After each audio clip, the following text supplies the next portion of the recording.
Welcome to our special Halloween episode. I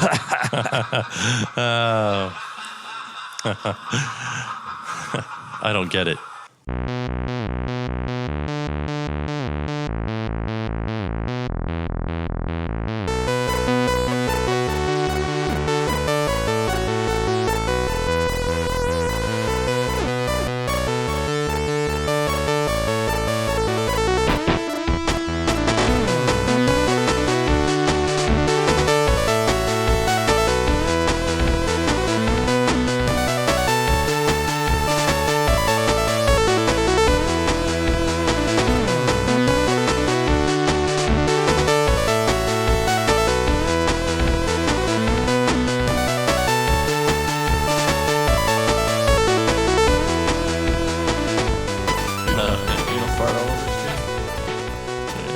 Sausages and sauerkraut. So. Drop some little amigos. It's a belly full of. They're saying I should put a towel underneath the door? Yeah, probably. And I've got like some shit stuck up there or something for the past week, so like all my farts smell like extra bad. Thank you for sharing that. I guess you literally mean shit. Yeah. I don't know. Maybe we should get a colonoscopy or cleansing. That'll work itself out. They get on mic ASAP. Family that was like circus folk, and Are you like half carny? when the elephants when they get constipated, they have to take little shovels and scoop it out, manually. Sounds like there has to be a better way to do that. Get up there with a shovel and shovel it. All I want to know is who gets that job of going up there and getting glove deep up in the back of the elephant. I don't know. Does the elephant like mind? Does it freak out? Or does it like it? I guess it's, or does it not even know? It's so big back there. Yeah, it may not have any nerves. I don't know. Whatever, I guess, if the elephant knows that if it's like a healing thing, maybe it welcomes it. I don't know. Are elephants one of those animals that engage in anal sex? Because I know. I don't want to know how, when, and if an animal the size of an elephant has sex. I do know they bury their dead, and that's about all I know about elephant culture. Well, if they bury their dead, surely they're sophisticated enough to do anal. Yeah. This is going to be our Halloween edition. Now that we think about it, and if I would have thought about it more harder, I came in costume. And our listeners do not know that I did not come in costume. I thought I just assumed you were dressed as Canadian. Yes. Yes. And so I'm wearing a Ghostbusters t-shirt. You're dressed as a Ghostbusters fan. Yes, that's what I'm dressed as a Ghostbusters fan. And I'm a pretty I'm dressed as Ash Ketchum. It's actually I saw at a Goodwill when we were in Louisville. I saw Ghostbusters for the Atari 2600. It's a game I don't have, and I was a good game. Gonna buy it, but they wanted like $5 for it, and I just couldn't justify that.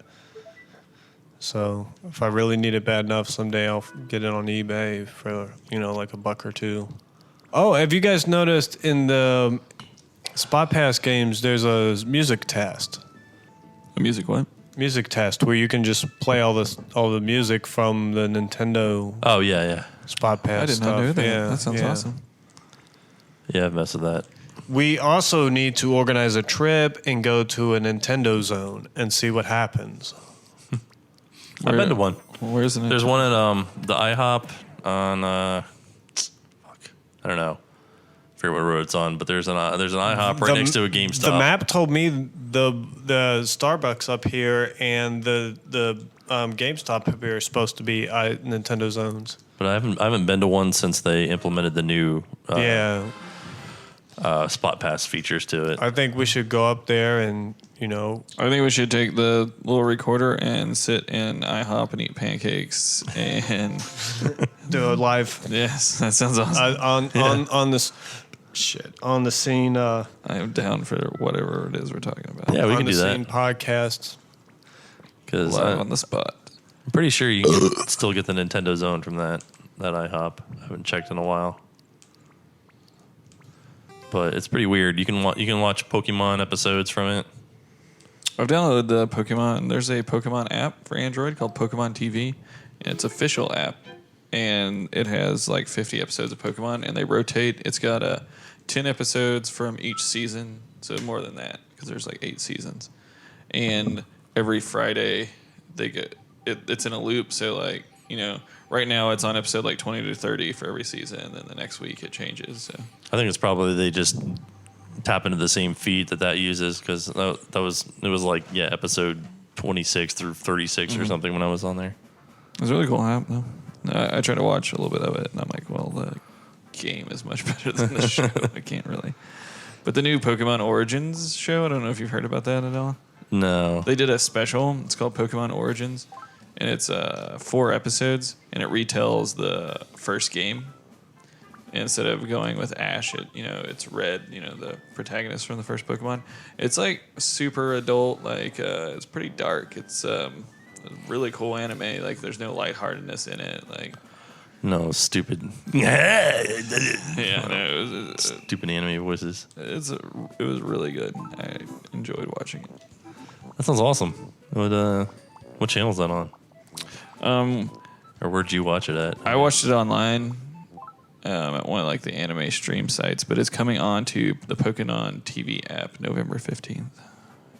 It will be dubbed in English. Right now it's just in Japanese with the subtitles. Did you beat Fire Emblem, man? Nope. You giving up? No.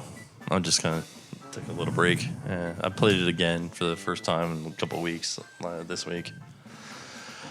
It's just hard to get back to where I was again. But let me know when you want it back. I'll get it back. Yeah, I'll probably be playing Pokemon for the next year. About to do some wonder trades right now. Sending out this fucking mushroom piece of shit. Maybe I'll get something good in return. Did we talk about the Mario and Luigi Wiimotes?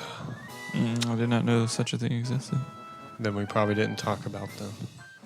Are they just like red and green? One's red and blue and one's green and blue, and they have little Mario, the little M that's on his hat, and they're Wii Motion Plus Wiimotes. They come out November 1st. Well, tell us, Jay, about these new Wiimotes. Do they make different Wiimotes for the Wii U? Like, is there an upgraded version, or are they just still showing out? When the original Wii came out, you had your standard white, and I think the black system came out a little later.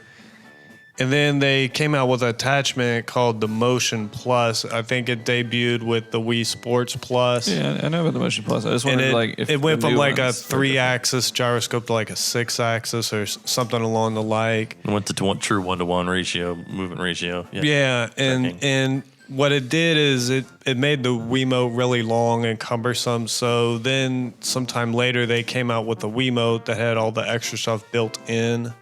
So you didn't need an attachment. And just with the different systems, there's been different colors. The Mario Anniversary one was a solid red Wiimote. And then I think for the Skylanders, there's a sky blue Wiimote. I know there was the one that was with the Skyward Sword bundle, the gold one. Yeah, there's the gold one. And then there's also the Pro Controller, that the gold one that came out with the 007, the Pro Classic controller, not to be confused with the Pro Controller for Wii U. And then, so now they're actually making another themed one that's themed to a specific game, and that's going to be the Mario and Luigi Wii Motion Plus Wiimotes. The bottom half where the Z trigger is blue. And the top of it, it's two tones. So the top is red for Mario and green for Luigi. And they have the M and the L stamped to make it look like their clothing. I think the select and start buttons are yellow to kind of look like the buttons on their overalls. And I think the Luigi one is also branded with the Year of Luigi 25th anniversary stamp on it as well. And those come out on November 1st. don't know how much the price point is. I priced them. I think they're just like $40. Same price as a regular Wiimote right now. So I think they're like $39.99 or seems to be in the price that I recall. $39.99. I believe so. We should fact check that. Not sure I would pay $39.99 for a new Wiimote. Yeah, not Well, anymore. especially when you can pick one up, at a used game store. But I mean, I I'm not think sure to they're ever the buy a Wiimote again ever for any reason. yeah. I think they're the same price as just any new Wiimote. What's this episode called?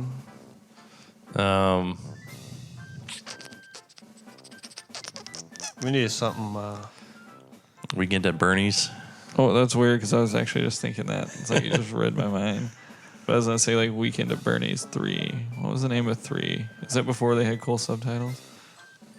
I don't know. I didn't know there was a 3. Last I knew there was a 2. Is Andrew McCarthy in 3? I watched 2 like only a couple of years ago, and I couldn't tell you anything about it. Yeah, there's the 3. Except that it was really dumb. Took place in Hawaii or something. Weekend at Bernie's 3. Dead wrong.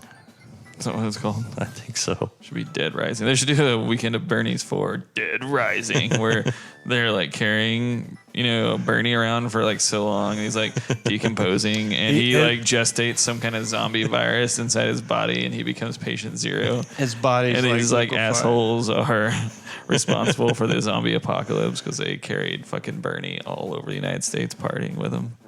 That'd be sweet. That's a good idea. Weekend at Bernie's 3, the Reno trip. Yeah. Jay said he wanted Vincent Price.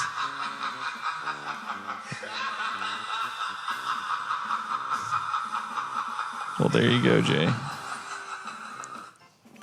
Yeah.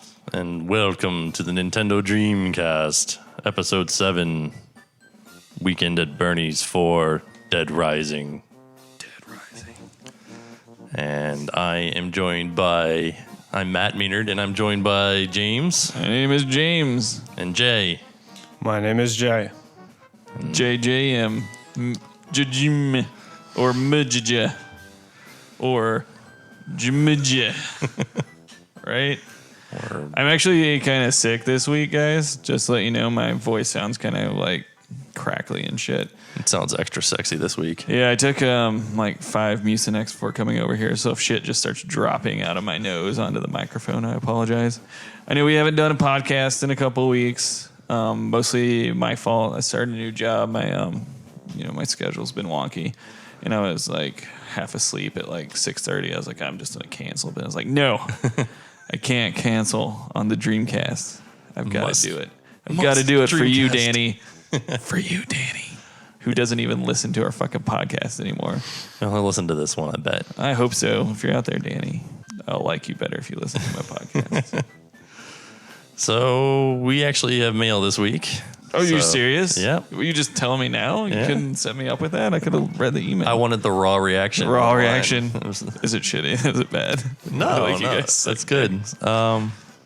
If my reaction is to tell this person to go fuck themselves. No, it's Z-Melts, man. You can't tell Z-Melts to fuck himself. Z-Melt. It's been so long, man. He's the original listener. He's been listening this whole time, I think. He says, hey, guys. This is written before the government shutdown ended and everything like that. So, actually, October 2nd. So, like, before all that craziness Did started. the government shut down? Yeah, I guess so. I don't know. I heard something about that. All I read is Nintendo news. How does that work? They can just like shut down, right? I don't know. Are you dodging my question, Matt? You don't want to talk about the government shutdown on Nintendo Dreamcast? No, I don't want to talk about politics. on Politics. Nintendo That would be so Dreamcast. awesome. All right, go on. No, Z-Melts. We don't have enough listeners to lose half of them. Hey guys, this is Z-Melts from Reddit. Sorry I've been silent. I still listen. Jay, I lived in DC for 5 years, and I have to say by far the best Smithsonian to see is not the one in DC. It is at Dulles International Airport, about an hour away from DC. Oh, so yeah, he's responding to your talking about going on vacation to. On the previous podcast, I talked about going on a vacation to DC, to go out there and see the sights. And unfortunately, I just got back from that vacation. We did not go because of the shutdown. So we're rescheduling it for possibly spring. Thanks, I did Obama. Yeah, I did respond to his email. So I don't know if you have the response. Wait, that you It's both not- know about this email? I don't know about the email. Yeah, I forwarded it to him so he could answer to it. Forward it to me. You were all busy with your new job, and no, I'm changing the password on the email. I did post about it on the group. So Did you? Yeah. Oh, fuck But me. I think in my original response, I told him, and that's actually part of the Smithsonian that we were going to see is the one that he suggested. right, he's got more here. I'll read it. Might as well. since Yeah, it's our only I've email. and I've never fucking read the email. And he provides a link to the thing. He says they're basically in an airplane hangar and tons of different planes and a section dedicated to the space program. Challenger was there the few times I went, but I think they changed it to a different shuttle now. I believe the Challenger blew up. They even have the fucking Enola Gay. Enola Gay. It's okay. I highly recommend making the trek out there. It's seriously awesome. Also, don't fall for the spy museum trap. That place sucks and isn't Smithsonian, which means you have to pay. It might be okay if all of the tourists weren't there at the same time, but from what I've heard from others and personal experience, don't go. If you've never seen Arlington Cemetery, check that out too. The changing of the guard while slow is a pretty powerful sight that I think would fill the most unpatriotic person with some level of national pride. Also, it has a metro stop. So we should just make all the terrorists watch the changing of the National Guard. Yeah. Maybe they'll realize how awesome we are. Fall asleep. That sounds like a horrible vacation email. I want to go fucking graveyard. It sounds awesome. The rest are pretty awesome as well. Come see the sights. Go fucking graveyard. Well, Especially the Lincoln Memorial. The Arlington Cemetery is awesome. It's not like a graveyard. It's like I've been. it's like a park. Okay. Yeah, It I was wanted pretty to. cool. Those most of those places I had. The only addition is I was going to the Vietnam Wall and I love my dad being able to go. He's a Vietnam veteran, so he was going to have me get some rubbings, and that was really what was the most disappointing to me about not being able to go because of the shutdown is that it's just more weight to have to go do this stuff. Yeah. And anyway, he goes on to talk about the Lincoln Memorial, the Natural History Museum, and the Air and Space Museum, which are all great. If you've never been, I didn't know go they there. had air and space.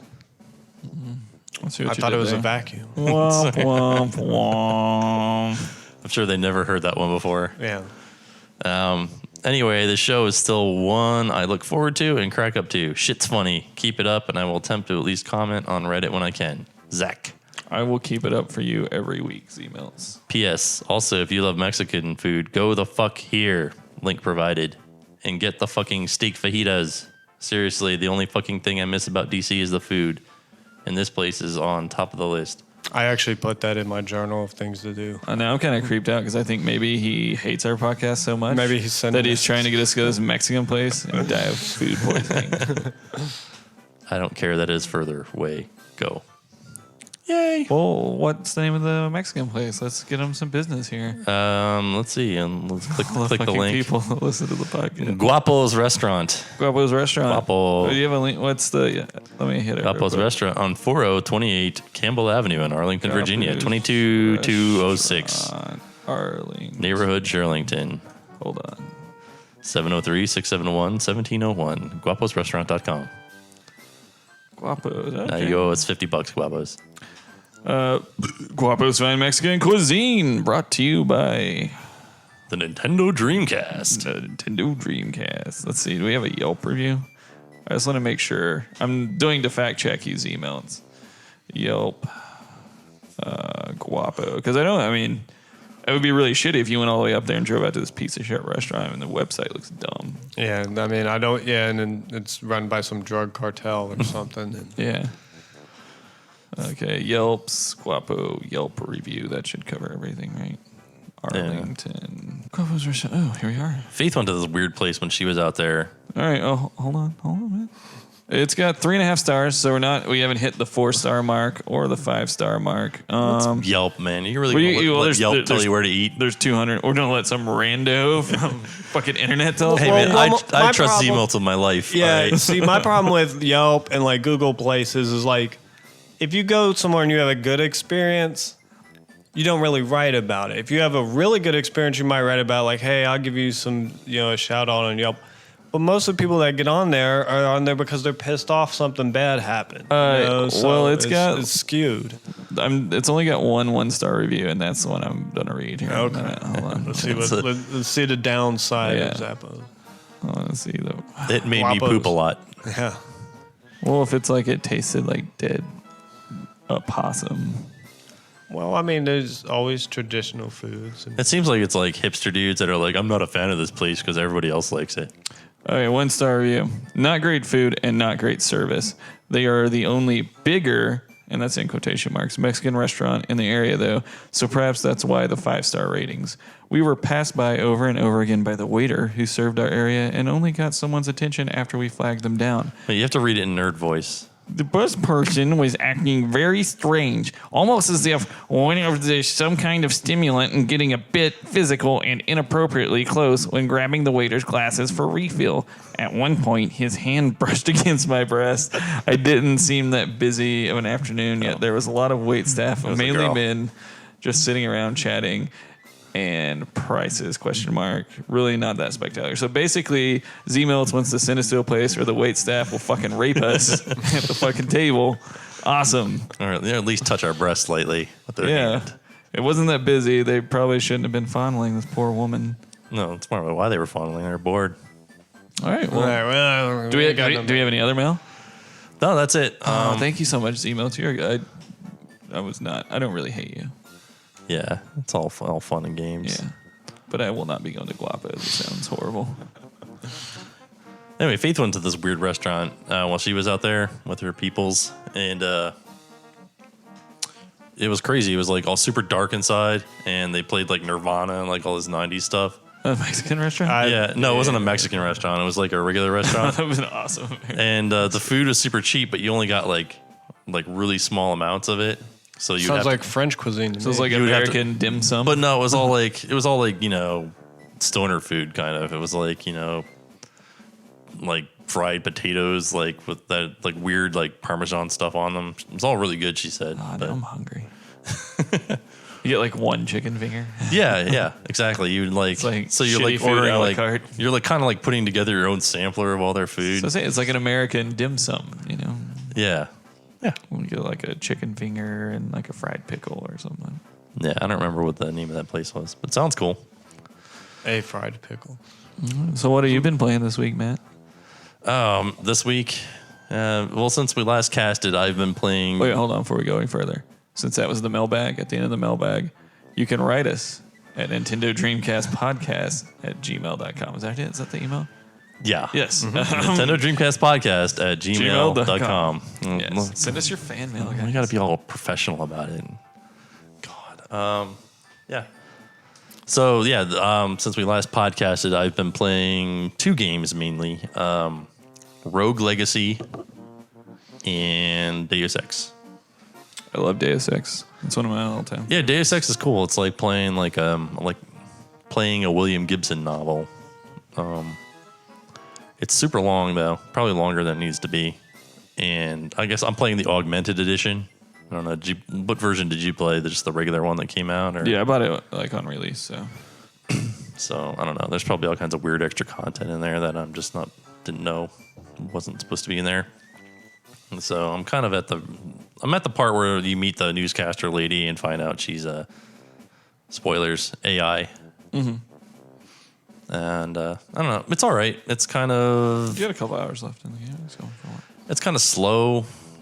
I'm probably playing it wrong because it's the kind of game where there's like multiple ways to approach a situation. Yeah. And I'm kind of like, I'll do the situation one way. Usually like the ball's out, like going guns blazing and kill everybody. And then I'll go try to find like all the different hidden passages that you get experience points for. And yeah. So I'll end up spending like probably like 4 times the designer's meant 4 times as long as the designer's meant you to stay in each level. Yeah, I definitely played it like an action movie because I felt like it's a very cinematic game. So the most action-y possible was the most fun for me. Yeah. So, but it's a super janky game. Like I keep getting stuck in walls and like. Are you playing PC or the console version? Yeah, I'm playing on Steam. Yeah, that's probably why. The console version was pretty sleek, but I think it's ported from console, so. I don't know if it's my computer or what, but like when the tutorials, it has that like lady voice who and it has the video. It shows you how to do stuff. Yeah. It was like super jittery. I don't know. Weird. Yeah, I've never seen a game to do that on my computer before, so I don't know if that was the game's fault or mine. My shitty computer. One thing I like about that game is there is definite replay value in it because even like the minute decisions you make affect the overall story arc. Really? And the ending, there's actual, I think there's 4 different endings of the games, and depending on the choices you made, it's pretty cool.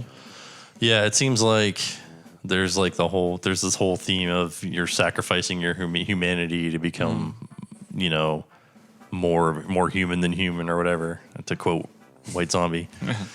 And I don't know. So, what kind of? I don't know. Don't spoil it for me. I'll figure I'm it not out. gonna spoil it. It's good. I might not finish it though. I'm already kind of losing. I think the ending I got was like the gray, like neutral ending.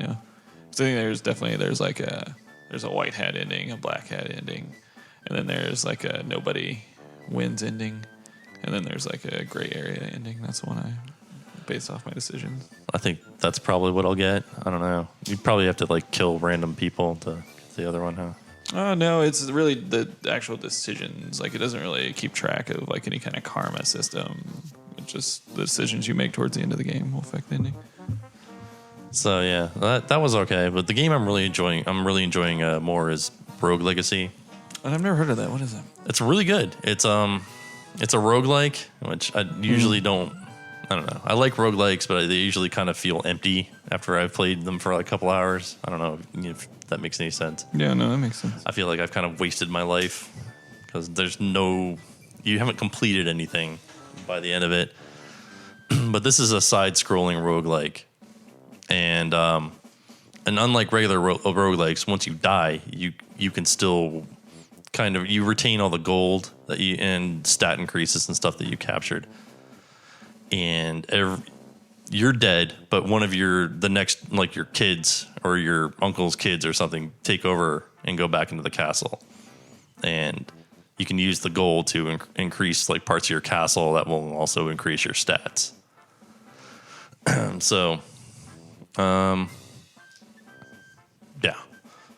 So then you go into the castle with each kid, and you just build up more and more gold, increase your stats, and I don't know. There's like 4 different sections of the castle. Also, there's like the main castle, and then there's like a forest, an underworld, and the attic. And each of those 4 sections has a different boss. And once you beat the boss, that's also persistent. But other than that, every time you go in, the castle's completely different. Are you playing this on Steam? Yeah. So you must be really excited about the Steam box because that's all you do anymore, right? You just fuck around on Steam. Yeah, they've had some really good sales, so I've been buying that. But anyway, it's got like this real like 8-bit kind of a aesthetic to it, or 16-bit aesthetic to it. I think you might like it, Jay. If you can play it on your phone, I think. It's probably not that expensive. I'm gonna look it up. I really enjoy. Have you played before my computer exploded? Cthulhu Saves the World. Yeah, I played. Actually, I had that on Xbox Live Arcade. Yeah, I really enjoyed that game. That was pretty good. Actually, I've been playing through. I didn't beat it, so I haven't talked about it. But the Penny Arcade on the Rain Slick Precipice of Darkness, it's made by the same dude. I beat the first 2. The first 2. Yeah, I think there's a third one. Right. Yeah, the first 2 that were made by that company that Penny Arcade had a falling out with. Those are the ones I've played. And then there's the 3 and 4, which are made by the other guy, the guy who made Cthulhu Saves the World. And they're kind of like old school Japanese RPG style games with lots of Penny Arcade kind of jokes in them. I like that. And an interesting thing in Rogue Legacy is like every once in a while you'll come across a room with this weird picture in it. And I didn't know what the fuck they were for the longest time. And I just figured out you can go up to it and like press up while you're under it, and it's a screenshot from like their old games, and it'll tell you about the old game and like the development process for it. And that's pretty cool. Yeah, they made a game called "Don't Shit Your Pants." Apparently. So you know what we should do is I don't know, like I have like a pretty robust Steam library, but I know my computer doesn't work. But I could probably loan because there's the family share or whatever. Mm-hmm. I don't know if that's enabled yet, but I could hop on and. I think you it's a some beta, games. so we could get on the beta program and Yeah. swap them. We got some pretty cool games. Could let you try Rogue Legacy. I don't know if you'd like it or not. Well, I can't. I was just saying I'm not using Steam because I don't currently have a computer that'll run any games. So I could just hop on the thing and just lend you the games that I have. Got anything good? Yeah. Shit. I got a lot of stuff. Maybe I'll log into Steam here in a minute. You could probably play on that laptop. I've tried before. Really? Yeah. This is- If it's not, I really can't deal with stuttering PC games. It's Yeah. very frustrating for me. If I can't run them how they're meant to be ran, right. I'd rather not play them. Yeah. The only thing I can play on this is Civilization 4. Yeah, and that's the other thing I've been playing is Civilization 5. Yeah, I that's a just great started game. playing that. Did you get the expansion? Yeah. I got the Gods and Kings because I've read that's essential. See, I haven't got to play the expansion yet, so I'm jealous. Yeah, it's super good. Very- What have you been playing, Jay? Well, I've been playing quite a few little things here and there. One of the things I went back and tried to get back into the 3D dot bit heroes on PlayStation 3. Because it is a game that I really want to try and get into and enjoy. The dialogue seems pretty good. The game itself seems, it's a pretty decent battle system, I guess. Nothing, it's, overhead, but you still get to, buy your weapons and stuff like that. The only thing is when I'm playing it, to me, it always feels like one of the Zelda Oracle games. What's wrong with that? Nothing. It's just that I can't get into the game because I'd rather be playing those, and I feel guilty that I should be playing Zelda right now instead of wasting my time in this. Have you played those games, the Oracle ones? I have, and I've only gotten so far in each one of them. Yeah. So those are two games that I even have to go back and beat. Another game, a couple other games I got into is on PlayStation Network. There was some Dreamcast ports, and they have come to Android now. And so I was kind of curious about how would the Dreamcast game look on my phone? How would it run? And so I got Super Monkey Ball 2 and Jet Set Radio. And they are pretty much like the Dreamcast versions. They run pretty good. I haven't had really any problems with them. One of the few Android games that I have had problems with was the Sonic 1 that had come out with the where you can play the extra characters, and that just got a upgrade, so it no longer has that problem. And I think I reviewed that one before on the cast, but that was before I discovered some cheat codes for the Sonic 1 Android version, where you can can't play use cheats, Tails and Knuckles. Well, no, these unlock developer functions that are otherwise inaccessible in the game. Yeah. And I've beat the game with every character with all the emeralds so far, and there was nothing to unlock. So I was like, man, there's got to be something more to this game. So I went online and found codes. Whatever you tell yourself so you can sleep at night, man. Well, here's what these codes do. There's your standard debug code for those who are familiar with the Genesis Sonics. There's a level select code. But then there's a code that lets you put back in things that were taken out of the Android game. Like they decided to put some things in when they made this port, and then decided for whatever reason they didn't put it in. But the codes are there to get them in. And the most interesting one is that you can use the shield weapons from Sonic the Hedgehog 3, your bubble shield, your fire shield, and your electric shield, and they all have full functionality. So, you can use the bubble shield underwater to breathe, and the electric shield is very useful when you're going through some of the more fast-paced stages because it will, magnetize rings to fly towards you so you don't have to actually grab each and every one. I found that very useful for when you're getting near a stage and you need to get the special stage to get your Chaos Emerald. But you take a hit near the end of the stage and there aren't enough rings between you and the end of the stage to get the necessary 50 to make it. So that was cool when I discovered that, because that added some replay onto that game for me. Another game that I got for Android, and I don't think this one's on PSN yet because I looked, but it may be on there. It was a while back when I looked for it. It's called Contra Evolution. This is a graphic remake of the original 8-bit Contra, along the lines of the DuckTales game that came out recently. Did you cheat in it? I haven't found a way yet. And come on, who hasn't cheated in that Yeah, you Contra? have to cheat Come in on, it was a requirement. I think, I think my friend and I got to the point where we didn't need to use that code anymore. Bullshit. At one point. Yeah, seriously. Bullshit. We could get through the whole thing without dying. Okay. I don't know about that.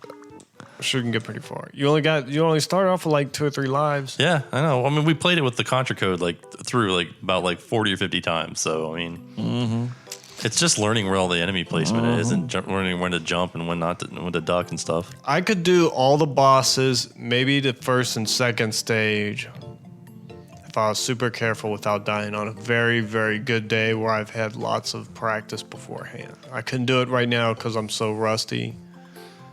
But I think after stage 3, I wouldn't be able to handle it after that.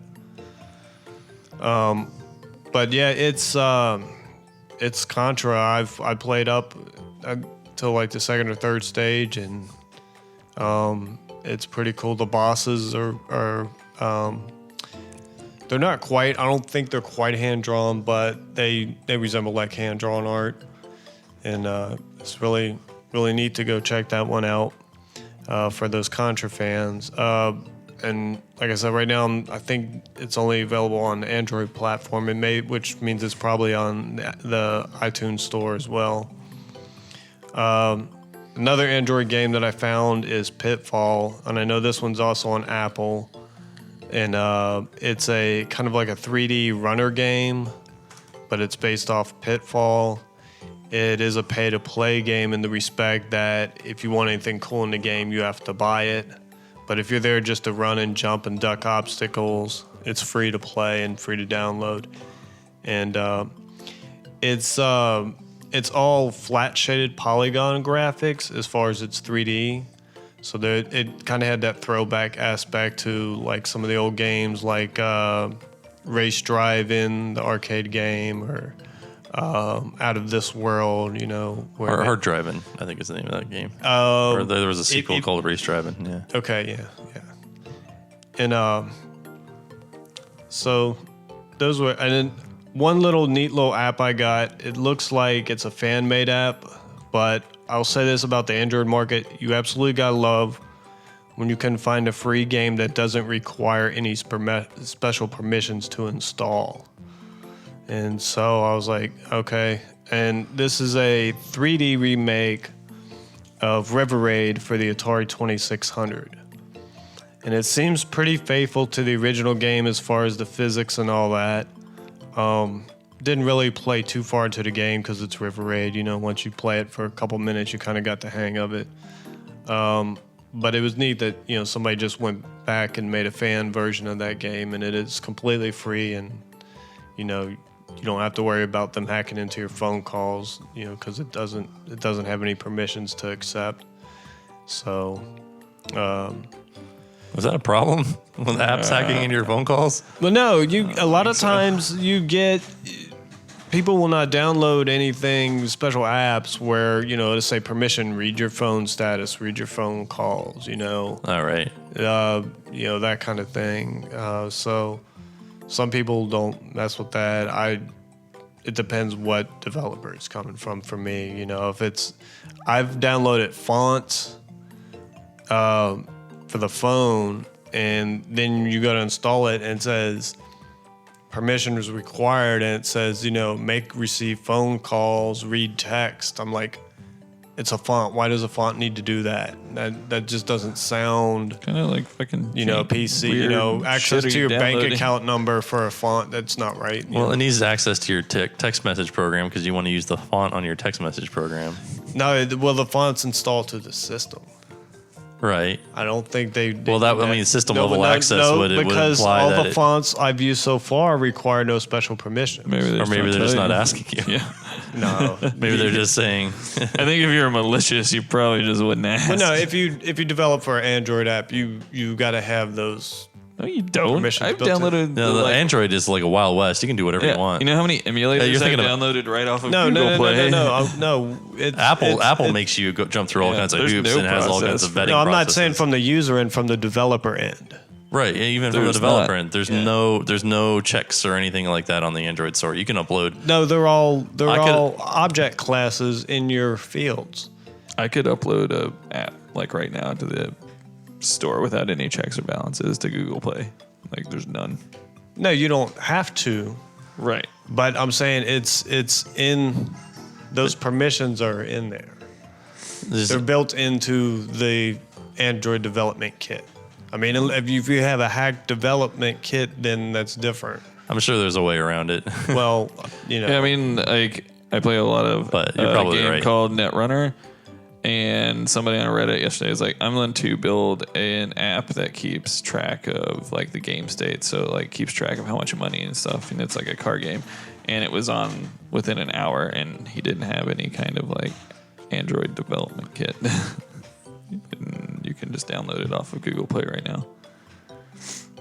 so he wrote this software himself. Yeah. What did he use to write it? I don't know, Jay. All right, well, I'm just asking Shit. because I thought you. I think you're mixing Android and Apple up. All right. Yeah, I don't know. I don't know enough about that. I've wanted to get into Android development, but not enough time. All these video games you all force me to play. Yeah. So, anything else? No. Well, I guess this is semi-video game related, and since we're already talking about programming, I saw somewhere a video or something that had a Atari 800 in the video, which is an old computer, circa Apple IIe generation of computers. And I have one, and I haven't done much with it. And I think when I first got it, I went because it has a special version of Basic, which is Atari Basic. And I think at the time I had the computer, I could not find any documentation on it. And so I actually was able to find something, and I went back and did some graphic stuff with that, just fooling around with it. And there's actually a Apple 800 400 emulator that is it's not hidden, but it's a bonus menu feature in a DS game for the original DS.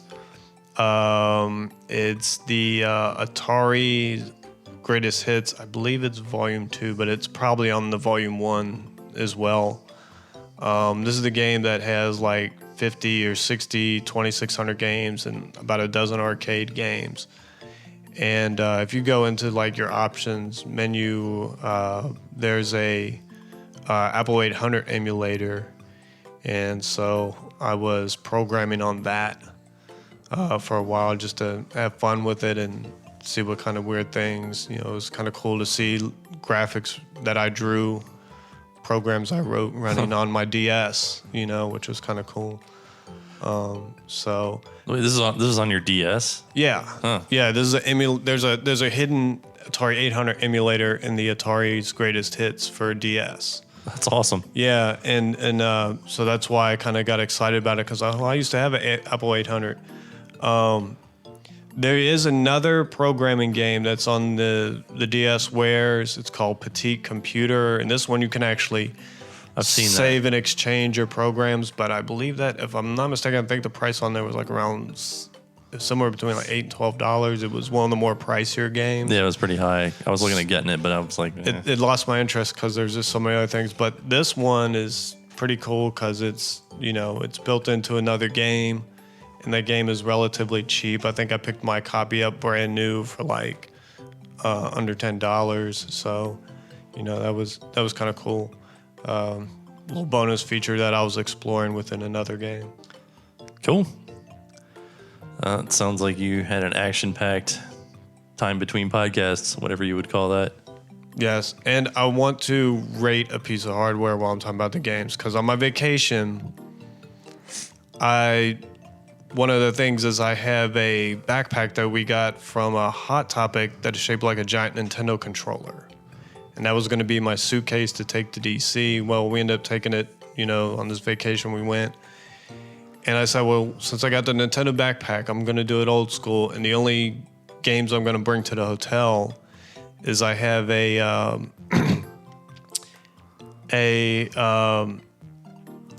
NES clone portable that plays NES cards. It's by Hyperkin. I can't remember the name of it. There's a few models out there. And the only game I brought was Mario 3 because I'm getting ready. It's supposed to be coming up on the DS Virtual Console here soon. Claims Nintendo. And the thing about playing a portable that plays Nintendo carts is that if you get into a lot of violent motion button mashing, you're going to loosen the cart and it's going to scramble on you every time. Oh, So I brought a game system I couldn't play. that sucks. Yeah, I remember that even the original Nintendo was like that. Somebody yanks the cord and it just slightly tugs on the Nintendo console and then everything goes scrambled. So I dealt with that for about an hour until I figured it was futile. So hence all the Android exploration. I remember I was playing Bionic Commando, and I had gotten to the very end for the first time. And I'm at my friend's house, and my friend's dog ran through the living room and hit the Nintendo controller cord and knocked the Nintendo Oh my God. slightly. He didn't knock it all the way off, but it just made it jump. And scrambled city, fucked up the game. Did you ever play the new Bionic Commando, by the way? Which one? Rearmed or the one No, like the brand new, not It's like the rearmed. Yeah. Yeah, I did. And I really wanted to like that game. I bought it well after all the reviews had come out and said it was a piece of shit. And I powered through the first 5 levels or so. And I was like, no, this is a good game. It's a good game because I love Bionic Commando. But no, that game's a piece of shit. When did you get a Metroid helmet, dude? I'm pretty fucking jealous. I think it looks awesome. after I beat those fucking ghosts in that dark room. I just rated you as okay, I guess. Whatever, you should rate me as fucking fantastic. I have a Metroid helmet, bitch. I know. I want to make one comment about the scrambled Nintendos. Have you ever had your Nintendo game fuck up on you and you're so much into the game you figure you're just going to play it whilst it's scrambled? Like the graphics are glitched, but it's still playable and you can barely kind of make out what's going on. Yeah, your guy's a bunch of weird characters, but I've tried many times to beat a game like that. I don't think it's ever happened. no, eventually you're just like, fuck it. All right. Well, that was a lot, but good stuff. James, what did you play? Well, I have spent pretty much all my waking hours over the past week and a half playing Pokemon Y. Yeah, I think you're the only one that actually played a real game that our listeners are going to give a crap about. It's pretty awesome. I was very, as you can tell from previous podcasts, very excited to get it, and the hype is there. It's an awesome game. Probably the best looking game I've played on 3DS so far. The graphics and the animation and everything are just there. Yeah, it's awesome. I'm almost done with it. My biggest complaint with it is that it feels a lot shorter, but I haven't beaten the game yet, so I don't know if it's going to have a big, a post-game experience. A lot of the Pokemon games do have quite a robust post-game experience, and I'm trying to stay away from spoilers on the internet, so we'll see. Right. But yeah, it's awesome.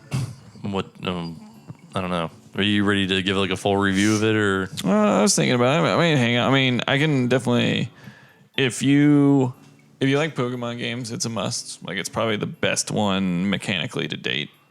If you've never played a Pokemon game, and you're looking for an awesome game to play, you should play it. Does Pokemon Snap count? Yes. Oh, okay. There you're good.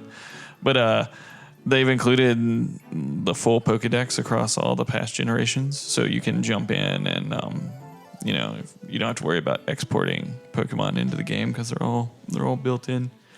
It really feels like a relaunch of the series, like a whole new branch of it, new brand. Yeah, I want to talk about it. I want to talk about it more, but my voice is kind of shitty right now. I don't know how long I can continually talk about it, but my biggest complaint is that I think it's shorter than the other games. My dudes are already in their like early 50s, and usually that's old. Yeah, usually I complete a game with them in their 40s to 50s. So, and I'm only about 25 hours in right now, and I've gotten all the gym badges, and I'm on my way to the final four, the elite four, if you will. But yeah, just across the board with the Pokemon Bank now, they can check for hacked Pokemon. So the actual multiplayer aspect of the game isn't broken like it has been in previous generations, where people can import their hacked, cheated up Pokemon. Like Jay would probably do something like that, hack his Pokemon and cheat his way to the top. Be like, I'm the world's best Pokemon trainer. Yeah, with his codes and things. But I'll have to tell you about Adventure Island on the Wii sometime. But it's actually like multiplayer is fun because you get on and the game's young right now, with a week and a half of it being out. So a lot of people have a lot of different teams, and it's not a miserable experience like it has been in the past. Yeah. I was going to give a review, but I think I want to finish the main story before I commit a review. I can put it on the buy list. Like, if you're a listener, you should definitely buy the game. Like, if it even looks a tiny bit interesting to you, I promise there's something in there for you. I've never been tempted to buy a Pokemon game before, aside from Pokemon Snap. Mm-hmm. And yeah, this is the first one I'm like, oh, I kind of want to get that. Yeah, it's beautiful. The graphics are amazing. They've streamlined it a lot, I think. I was reading an interview with the head of the Pokemon company or whatever. He says that, mobile gaming today is a lot different than it was, 15, 20 years ago. And that people are playing on the go. They're playing, Android and, iPhone games.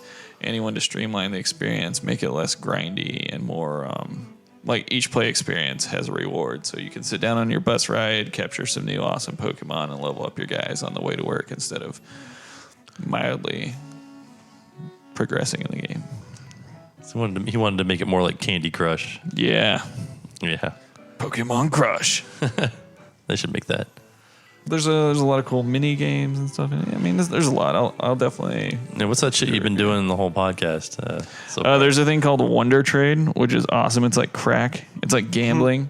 So you pick one of your Pokemon and you blindly trade it to somebody else connected on the internet. And what you get, you keep, and what you send, you lose.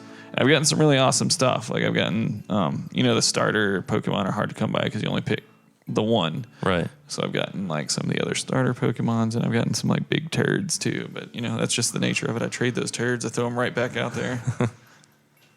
But it's a lot of fun. I could probably do that for a couple hours. That's awesome. Yep. Also, they retain the name you trade them. So I've gotten a lot of awesome like my dick and ball sucker. Some awesome names out there, guys. So, cool. Anything else?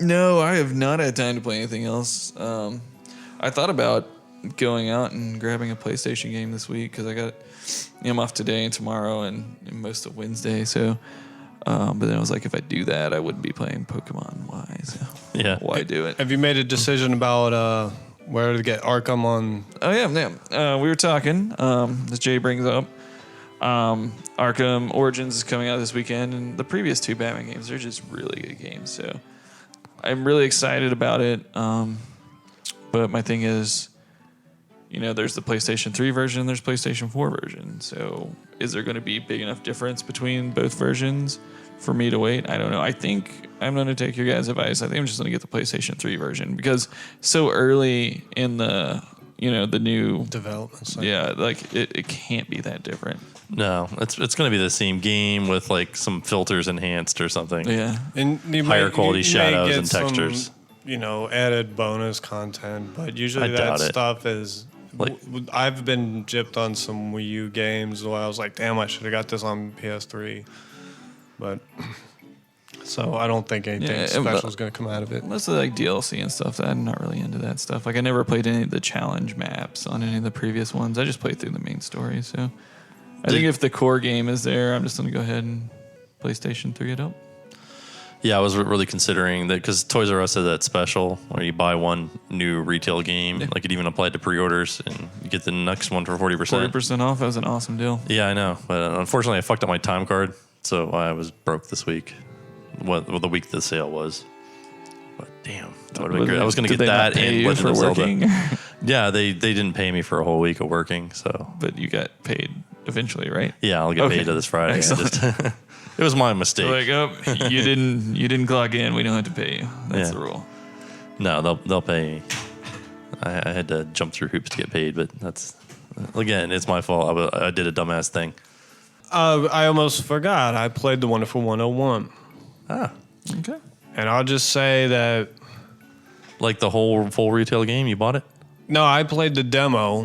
I did okay. not get to the end of demo. I actually got stuck and lost at a part. And I think it was because I might have caused a glitch in there. No, I've heard that game can be really hard. Like it can be hard to figure out what to do. There's a spot, which is odd for a Nintendo game. Yeah, and I got that because I ran into some tricky spots, and I was like, I'll figure this out. And then I got to a part where there's some fire and there's some off limits part of the stage, and somehow I was outside the off limits part, and I couldn't get back into the playable stage part. Oh, that sounds like it might have been a glitch. Yeah, and but it's very pretty good, exciting game. It's just to me, it brings back memories of like Smash TV or Total Carnage. It's you're running around, you're shooting things. You have a bunch of guys that surround your character, and they kind of act as like they're kind of your hit points. The further you progress in the game, the bigger little army you got with and different talents and abilities, and you can use them to kind of assemble in formations, much like the Dinobots of the Constructicons would form a giant robot where you got all these little guys and you can form like a hand or a sword. The Dinobots didn't form a giant robot. They did not. It was the construction. You're right. It was the Constructicons that did. They formed Devastator. Yeah, which was the Decepticon. The Autobots ones was the ambulance. You know what fucking sucked? Was that? Is that when I was a kid? I don't know. My mom, like, for my birthday, she bought me, like, 2 of the fucking, Constructicons. I'm like, I need the fucking other one. No, and they weren't even 2 that connected. It was, like, the right and the left arm.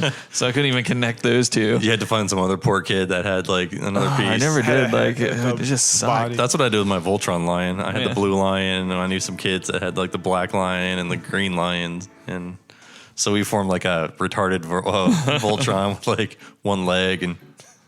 Yeah, I always thought, I'm like, how awesome would this be if I could make a giant fucking robot out of these guys? Yeah. You got like steal your sister's Barbie arm to put on there until you get the final Constructicon they had to it. Yeah, but if anybody out there in podcast land knows the name of the Autobot one, because I'm too lazy to look it up right now. Oh, I'll look it up for you. I'm not sure how to Google for that. And be like, what am I Googling? Autobot. The Autobot. Robot. All right. Autobot robot. Keep going. I don't know what you would call it. Like Autobot that. robot. I don't know what. you would. I would say maybe Some Autobot kind, ambulance, because I like, know there was an No. Maybe ambulance, some a fire kind of truck. ambulance. The ambulance was like Doc or something. Oh It was crap! You're right. But there was a blue fire truck. It was a bunch of emergency vehicles that Yeah. formed a guy. It was like the late game shitty Transformers. His name was like Protector or something. something like that. It was like the opposite of Devastator. Yeah. The Google search Autobot robot. See, I don't know what you would call it. Like that, maybe some kind of ambulance does not bring up any. Some kind of ambulance. Maybe it does not bring Try up anything Autobot else. fire truck, because if you can see the package, if it has his name, it will tell you what it is. I don't know. He was a fire. Oh, truck. and while we're on Transformers, all right, we decided to spend most of our vacation money to buy Christmas presents. So they have, the new line of Transformers with, the new cartoon and everything. They have Soundwave and Blaster, which were my two favorite Transformers from back in the days, because one turns into a Walkman and the other turns into a boombox. And so they have new Transformers that are Soundwave and Blaster. In the robot mode, they kind of look about the same as they did in the original, just, a little updated like you would expect. But they both transform into cars, and one looks like a pickup truck, Oh, and that's sad. yeah. Soundwave, but they still have the cassettes that come with them. That's weird. And I'm like, what was the Ravage the dog, and now he's part of a car. I don't get it. I mean, yeah. It should be like a game system or something. Or a Discman or an MP3 player or whatever. Well, I mean, an kids MP3 use player, nowadays. like an iPod. Yeah. But what would the? I mean, you wouldn't have the cartridges anymore. The cassette tapes. You wouldn't have the Vulture and the Rumble and all that with an MP3 player. Because I mean, SD card or something. what are like ones and zeros going to come out of it and turn into a? I don't know. Or maybe they could turn into headphones or something. Didn't in the movie they change him to an iPod or something? He was a. I thought they changed him to an iPod. I don't know, man. in Soundwave, I think was a jet or satellite in space. Wasn't he like the satellite or something in one of the movies? I don't know. Michael Bay sucks. I don't know. I barely know what's going on in those movies when I watch them. Yeah, that's what I'm saying. I don't. To me, the Michael Bay movies are not Transformers canon. I think so- the third one is actually the best out of the three. Honestly, I know it's a No, controversial God. statement, but Is that The first one's watchable. The second two is the third one I watched it like not too long ago, and I was like, this is better than the other two. It still It sucks. was like 3 hours fucking long. Yeah, I it- fell asleep in the theater, and I had the 3D glasses on too. And I was just Oh, like, man. ah. It did go on too long. Around the second hour, I was like, okay, I'm done with this movie. But it's the first 2 hours. It was easier to tell what was going on. The plot was dumb, but it was at least comprehensible. I think the first one Was the that most the one where they like comprehensible. superimposed Kennedy? Is that the Dark of the Moon or? Yeah, Yeah. All right. yeah, that was really badly done. That scene. Marky Mark is in the fourth one. It's coming out though. There's a fourth one coming out. It's shooting right now. It's got Mark Wahlberg instead of Sam Witwicky. Sam Witwicky. Sam Witwicky. So that should be. I gotta remember. Robert Stack, you are not. Yeah. So that should be fun. Get Marky Mark in there. I can't believe he's making a fourth one. Has he learned nothing? Really? You can't believe that he's making billions of dollars off a franchise. He's not gonna run into the ground until there's no more nickels to squeeze out of it. Didn't that third one lose money? No. No? God, no. What's wrong with Him people? fucking robots. There's still no. I still see the toys and stuff. Yeah. Boy. What else are we gonna talk about tonight? Tell us about the Wii U system update, Jay. The one that came out 3 weeks ago. Are you falling asleep? I have Yawn? Is some this good boring? I have some good points and bad points about the system update. One thing that I was gonna be super cool is that you were going to be able to use the gamepad for Wii games, and you can watch the Wii games on the gamepad, but you cannot interact with them using the gamepad, which is my complaint with Wii U games that don't use the gamepad functionality. Because a Wii U game that you're playing, if it doesn't use the gamepad, I'd rather have the gamepad turned off, so I don't have to stare at two TV screens and waste electricity. And I'd just rather have that one off if none of the buttons or touchscreen are going to do anything. So maybe that's something that they're looking at in the future. It seems strange to me why they even would do it, because it seems like Nintendo doesn't do stuff like that unless they're responding to consumer complaints about, I guess people were complaining the Wii U you couldn't use on the gamepad, but now you still can't use it. The Wii. The Wii game, the original Wii games on your gamepad, but you can see them, so it's like a little tease. You think you're going to be able to play them, but no. It might just be like an iterative step towards doing that. That's what I'm hoping. They're releasing that, and they're going to see how many bugs pop up from that, and then once they get that all worked out, that's, because that would give me access back to some of the games that I quit playing, because it's a pain in the ass to switch from Wii U to Wii games, which to me it shouldn't be that way. But there's a whole separate menu, and sometimes I'm just too lazy to press those extra couple buttons to get to it. They say there was some internal stuff, but I haven't really noticed any speed changes as far as load times or switching between menus. All that seems to have been taken care of with the previous update. There were some Miiverse additions, with who can see posts, who can't. They are letting, I don't know the exact what they did, but they changed some of the age restrictions on who can see posts. So I guess if you're over 18 now, you can view, or 13, you can view under people's posts now, is what they changed, or something along those lines. But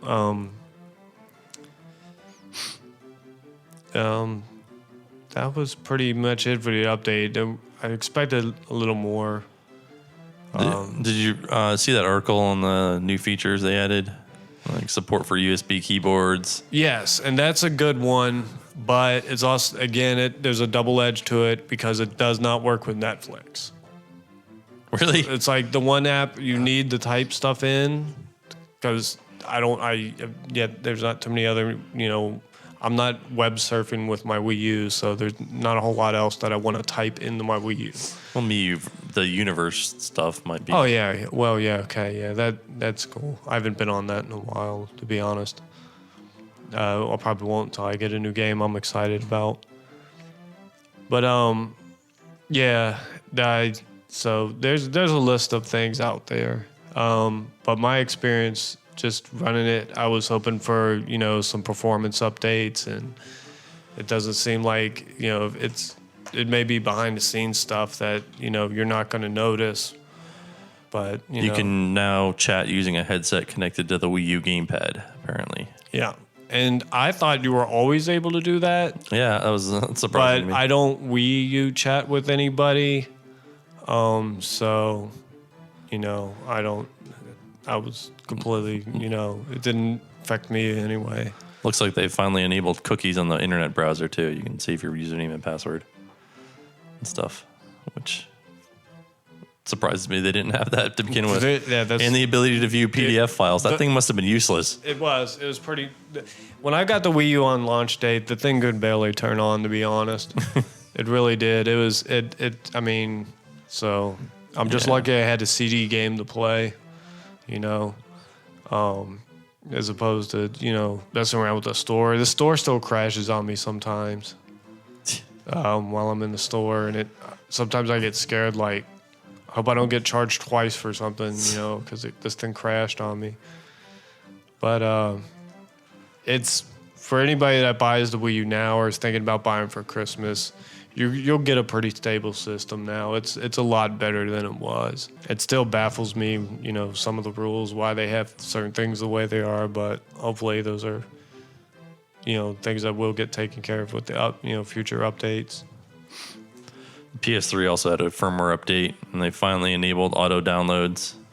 Did they? Yeah, for everybody. It used to be with just Plus members could do that. So thank God. I need to turn that on mine, actually. So what do you guys think about Target canceling a bunch of PlayStation 4 pre-orders? Actually haven't read that yet. What's the deal with it? Well, so they pushed back Watch Dogs and maybe another game, but Target was taking bundle pre-orders. So Like everybody else, yeah. Yeah, so everybody that pre-ordered the Watch Dog bundle, Target canceled their pre-order instead of offering them like a different bundle or just the console itself. You'll probably be able to go to any Target and buy whatever bundle you want. I don't know. Okay.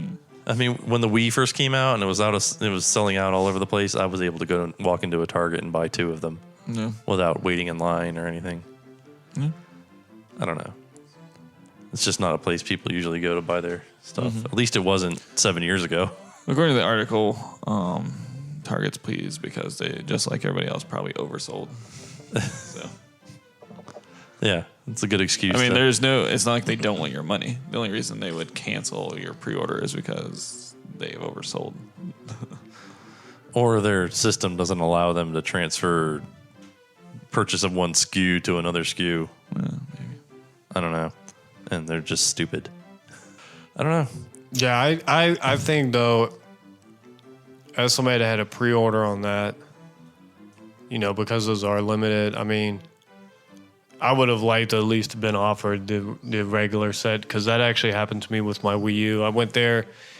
It was only like 4 hours after they even started taking the pre-orders. So I figured, I had plenty of time to put in a pre-order, and just 4 hours after GameStop started taking pre-orders, the deluxe set was sold out. So I had to go for the white set. But I guess the joke's on the deluxe set owners, because there's not a whole lot you can do with the deluxe set either, with a 32 gig hard drive. So They got Nintendo Land. Well, yeah, everybody there's already games out that they're saying that, you have to have a USB for. So, I think everybody kind of lost on that deal, no matter which set you bought. So what do you guys think about the Wii production shutting down soon in Japan? I think as many that time are has out there, come. as many as going to be sold have probably been sold. Yeah. Well, it's still a pretty big seller over here. Yeah. Seems like an odd move, honestly, because they're making money off of that still. And they probably got the cost on the hardware down where they're actually making tons of money off everyone they sell. When I worked at GameStop Christmas season of 2010, we sold way more used Wiis than we did new ones, and that was the year the 25th anniversary, the red bundle that came with New Super Mario Brothers, which was the first 2D Mario game on a system for a while. So that was kind of a big game when it came out. And we had to push like hell to get people to buy them, and people just didn't want to buy them. There were so many used ones, and we were selling them for like $89. So what it says to me is we're going to see a new Wii U next year, and they probably need the production space. Oh, that's a good point. I hadn't actually seen that yet. I mean, Nintendo wants money, but it's probably going to save them a shit ton of money to reappropriate that production space and start shoveling out a new Wii U. I've heard rumors of one with a bigger hard drive. Yeah. They probably need to start making one with all the updates in it and stuff, too. How about make one that's a PlayStation 3? PlayStation 3 and a Wii U. That'd just fix all that stuff. Like, I mean, even the PSP, the first model PSP, I thought the operating system on that was awesome. I was like, it's fast. You can get through the menus. You can get what you want on the Wii U's. It's kind of like. It is kind of like an Apple system where you're not going through menus. You have the like app icons.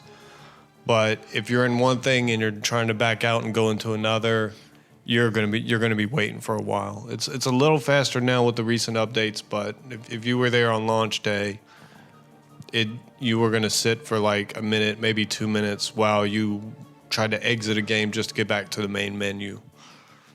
just didn't turn your system off even, It was ridiculous. Yeah. It is ridiculous. Let's see. What else we talking about, guys? The guy who used to be the head of the Enix part of Square Enix before it got bought by Square resigned, which I don't know. Any speculations as to why? He was always just kind of on as kind of like an honorary post after Square bought, just so it could look like business as usual, like corporations always try to do when they buy out other corporations. They always say, "Oh, we're not going to change anything. See, we're even keeping the head guy here to preside over operations." But I don't know. I wonder how much that's going to change. Probably not much at all. I mean, I can't imagine he's been very... Yeah, when they put those guys out Influential. the pasture, they're usually beyond, an active part in the company anyways. Yeah, but someone like that can also stand in the way and people who are trying to make sweeping changes. And I don't know. I thought Tomb Raider was a really good game, and it was still kind of in the Enix tradition of things. Not That Enix, was but Eidos. Eidos. I keep saying Enix, and I mean Eidos. Yeah. Sorry. It's like, what? Yeah, sorry. He was Ian Livingstone. He was the head of Eidos before Square Enix bought them. Sorry. Confused because Square bought Enix. We keep Right. Square Enix. So, I don't know. Cool. Anything else, guys? I'm not sure. Did we talk about? I was seeing an update somewhere. Bringing up SquareSoft about. I think some rumors surfaced about what their unknown game was that's going to be coming. I can't remember if it was the Wii U or for Game Boy. Nintendo 3DS. They had a number of Final Fantasies that were seen at E3 over the summer. And one of them, they said is in production, but it was like question mark. It was an unknown Final Fantasy game that they were rebringing. And I remember hearing recently about some new rumors surfacing about what that might be. I don't know if anybody caught up on that, and I should have bookmarked it. I don't remember that. Remember what it was. I think I remember what you're talking about. I don't know what you guys are talking about. All right. Sounds awesome. Well, I was just thinking with their Square Enix news, maybe something came up because of that or something. I'm sorry, I'll cut this part out. Right? Yeah, What time sure. We'll just fix does it in Deep post. India close at 11 or 10 on Mondays? It closes at 11. I'm so going to get some Deep India. That's what I've missed most about living over here is just shitting hot, spicy Indian food every night. Yeah, that's awesome. I missed my weekly Indian last week because we were broke. But Oh, that's a shame. You should call me up if that happens. I'll come get you some Indian food. No one should be denied it's so Deep expensive. India. It's If so I could good. make like a, I don't know, I'm going to go into that. I'm all about Mr. India now, though. It's way better. Fuck you. Now your friends, get the fuck out of here. That's right. That's the thing that replaced Papadino's up there. It's Mr. India? Mr. India. Yeah, No, how's it better? it's way better. It's their korma's better. No. Deep India has the best korma I have ever tasted. It's a little watery. The white raisins and the almonds with the cheese and the sauce is perfectly balanced. The fucking spice level is immaculate. It depends A on little when bit you, of when burn, you get still it. flavorful. No, you could get it 5 minutes before closing. It would be awesome. All right, well, Well, what's so good about fucking Mr. India? I think it tastes better. I think it's higher quality Indian food. Is it more expensive? A little. A little more expensive? A little more. Do you think the fucking Facebook must be listening to our conversation because I just refreshed it and there's like an ad for Indian food right here. Yeah. Do you think the increase in cost is worth the increase in flavor? Oh, I always think the increase in cost is worth the increase in flavor for Indian food. I don't know. Kind of tops out at Deep India. I think maybe there's not a. Maybe it's all inconsequential. Whatever. Deep India. There's a flavor plateau that Deep India has hit. I don't think it matters after that. I think Deep India is the McDonald's of Indian around here. Fuck you, dude. Have you ever been down to Ambar and fucking the shit they put on their cattle trough. No, Yeah, I fucking hate Ambar. A mall's awesome though. Have you ever been there? Yeah, it depends. I've been in a mall at like 5 o'clock and ordered, and I could tell they're serving me shit that was left over on the buffet. Yeah, it's 3 o'clock. I went in there, the Ambar. I was in there once and only once because you go in there and I realized that these are canned vegetables that they put in the food because everything's cut in like the perfect little Why the cubes. fuck are you getting vegetables at the Indian place? Yeah, spicy It's in lamb. they put it in the curry. They do? Yeah, I don't do meat. Like in You don't the do foreign meat? restaurants. No, Serious? You know it's not really dogs, right? no, I know that it's an not urban legend. that. I want to let the curry speak for itself. I want the curry experience. I don't want the whole fried chicken They don't with fry the sauce chicken. on top of it They grill experience. Yeah. Or they put it in the little, what's the oven called? The Tandoori? brick hearth. The tandoori oven, man. It's perfectly seasoned and I spiced. do It's eat tender. tandoori chicken. That's awesome. But I go to, there's a little place on the corner of Short Vine behind that BP that has Indian food, and he's got a brick oven in there, and he not only makes tandoori chicken that's really good, but he has the naan bread, and he has a tandoori naan where he actually puts the chicken. He'll kind of pull it like pulled pork, and it gets rolled and baked into the bread. You can get that at Mr. India. It's Fuck probably Mr. 100 times India. better. Yeah, but I can get it for like What time's a Mr. buck or India two. close? Mr. India is open till midnight. resume the serious? podcast. I think so. Oh my god. We could probably get them to sponsor us too. Yeah, Mr. India. We order from them all the time. He knows me by name. Yeah. Okay, Mr. India. I kind of went. Yeah. Do we need to take a break so you can get some Indian food? No, we're all right. We can go on. I mean, if Mr. India is open until, if there's somebody open till midnight, I mean, I'll try. I don't know. Look it up. I'll, I I'll think come it's back still in next midnight. week, and if fucking Mr. India sucked, then I'll let you know. If you denied me a night in the deepest of India, Deep. I would be upset. All right. Back to video games. So, according to this report, I guess it was a report from Kotaku about the death of LucasArts. Didn't we talk about this? I don't think so. I think Or this maybe we is- just talked about it online. we did. We discussed it at length online. Well, I'm done. I've already.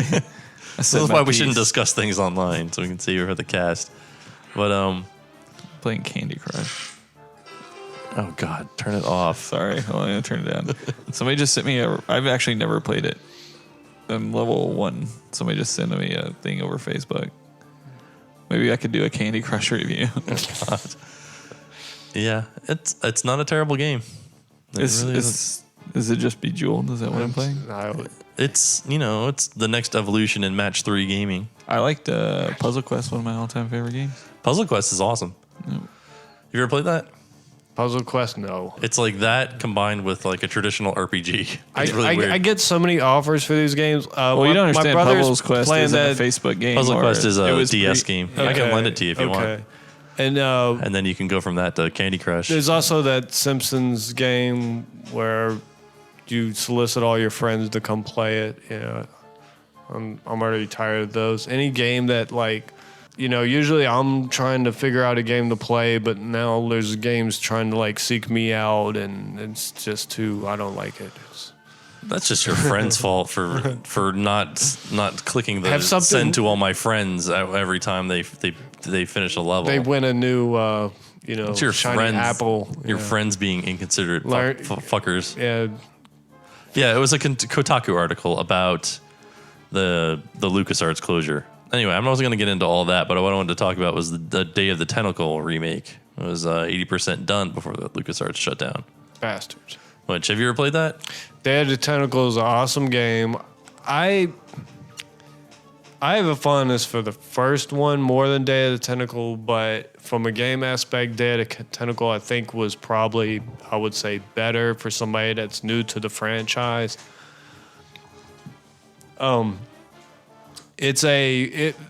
For what we're referring to is the people that don't know are the Maniac Mansion games. These were late 80s, early 90s point and click games. Made by LucasArts. Yeah, but these were a little more than just your kind of average at the time. Point at something on the screen and click your mouse and it does something. These games, you led your characters around The first game was called Maniac Mansion. It took place in a mansion headed by a mad scientist. But you lead your characters through the mansion by forming sentences. You have almost like a kind of Final Fantasy like combat bar at the bottom, but instead of fight, item, magic, it's say go to, pick up, drop, use, turn on, turn off, just simple directives type commands. And you would form a sentence on the screen by pointing and clicking on words, and then your character would go and do that. And then you would point on stuff in the background that you would see each time you enter a new room and form sentences around those, and the character would interact with those objects. And you had kind of like a backpack that you could put all stuff in, and you would have 3 characters that you would trade off between those 3 characters. And so it was very exploration. They're open till 11, Mr. Indy. Type of deal. So in the 90s where, most of your games were, run to the end of stage, shoot a bunch of stuff, or your standard, JRPG types of games. This kind of broke the mold, and there was What was really cool about it, I thought, was the humor. Yeah, that was just getting that mild violence, mild, suggestive And themes. and pretty much anything you did, to anything, would have some sort of humorous consequence. Yeah, it would just imagine, being a, teen or preteen kid let loose in a mansion to do whatever you want. You could pick things, break things, feed things, steal things. It was very, all kinds of mischief to get in. So I think that was the appeal to many people that played it. It originally came out on DOS. I think there might have been a Commodore version, and there was a version on the Nintendo. I think the Commodore version was the original version. Okay. And then there was also a Nintendo Entertainment System. But some years, the game was so popular that it actually became a short-lived sitcom on the Family Channel. I remember that. That was. And then after that was canceled, It had nothing to do with the show. Nothing to do with the show. It was just, your typical. I mean, it could have been Blossom for all anybody cared. I liked Blossom, But 6 was really awesome. Remember 6? I had a weird, awkward boner for 6 as a child. It was really weird because she was not very attractive. Yeah, me too. It's just the way she carried herself, I think. Yeah. And she dressed nice. Those fucking says mom jean suspender overall things and that hat, dude. Oh man, you could just you're giving me a semi. Man. Easy. I don't know if it was easy access. It was you would have to solve the Rubik's Cube to get 6 out of her fucking clothes. Maybe that's part of the sexuality. Well, anyways, after the show got canceled after a season or 2, they made a sequel, and I believe it was on PC CD-ROM at the time, because it got to the age where those were the popular games. And this one featured more hand-drawn art. It was more in a comic book style. It definitely kind of had a 90s look to it as far as almost kind of like a Ren and Stimpy animation where everything's, kind of distorted, kind of trippy looking. And this sequel, I think, did pretty well. But then after that, the series just kind of faded off into obscurity. I think a lot of the programmers left LucasArts. Yeah. Went on to work on other stuff. There's all them shitty Raiders of the Lost Ark sequels after sequels. Fuck you, those are good, man. Yeah, I can't think of a good LucasArts, a bad LucasArts Indiana Jones game. I'm always skeptical when something shuts down. The developers we were 90% done. I'm always skeptical of that. Yeah. It sounds more like bitching on their Shouldn't side. have fired us. We almost had It was something. always so close. I remember my all-time favorite game studio, Black Isle Studios. I'm sure you remember that. When Baldur's Gate and Fallout, Neverwinter Nights. Yeah. And when they shut down, they had done Lionheart was the last game they made, and Lionheart was literally 80-90% done. And the studio, they weren't idiots. They're we're getting rid of you, but let's put this almost finished game out. And it was horrible and buggy as shit and half-assed. But they don't tend to throw away 80% done games, you know? Well, you never know the way it sounds that It's true, LucasArts was true. towards the end of it. Well, But, Disney has them now, and they don't care. This is never a They probably have more money than I'll play Interplay had. 80% Maniac Mansion sequel. Interplay probably definitely was more of give me all the money I can get out of you. And really, all they had to do for this was just upres not the textures, but the graphics, and put it in a package that was playable on modern PCs. Because there's currently no way to play that game legally. You gotta. I had the Scum emulator Yeah. on the So PSP. do I. Yeah. Oh, I don't have it on PSP. I have it on I think like a Wiimote or PlayStation Move kind of version might be interesting, but as long as it's an option to do that. And but yeah, I think he got me thinking. Matt did with the all the Indiana Jones sequels. I guess the Indiana Jones games. I kind of take that back. I remember all the crappy Star Wars games that came out between Which the, ones? the Yeah, early they were 90s. all a lot of fun too, man. No, think back to the all right Are you talking mid about? Are you which to which late platform? 90s, early 2000s. Which I platform? like the Space Fighter game. That's like the worst one I can think of, and I still had a lot of fun with it. I played all the ones that were on PlayStation 1. only and bad- they were crap.